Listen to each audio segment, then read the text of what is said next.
یا ایھا الذین آمنوا لا تتخذوا آباءکم واخوانکم۔ اب چونکہ کچھ مسلمانوں کو، جیسا کہ میں نے عرض کیا،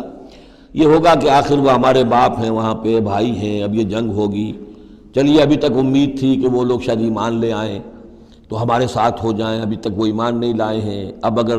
ادھر سے چڑھائی ہوگی ہمیں جانا پڑے گا، اپنے ہاتھوں جو ہے وہ اپنے رشتہ داروں کو، اپنے بھائی بندوں کو قتل کرنا پڑے گا۔ یہ چیز جو رکاوٹ بن رہی تھی، تو ذرا اب اس کے اوپر ایک ضرب لگ رہی ہے ان دو آیتوں میں، اور قرآن مجید کی اہم ترین آیتوں میں سے اگلی آیت ہے جو آئے گی اس کے بعد، آیت نمبر 24۔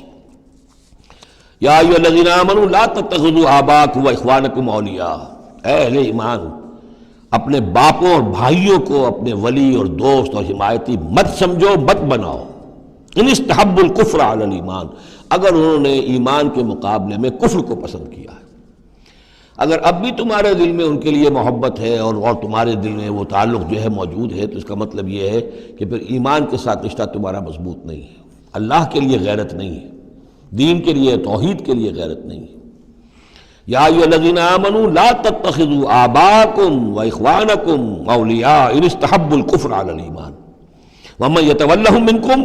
تو جو کوئی بھی ان کے ساتھ وہ ولایت کا تعلق رکھے گا، دوستی اور جو پشت پناہی کا، وہ فاولئک ھم الظالمون، تو خود وہ بھی پھر ظالموں میں شریک ہو جائیں گے۔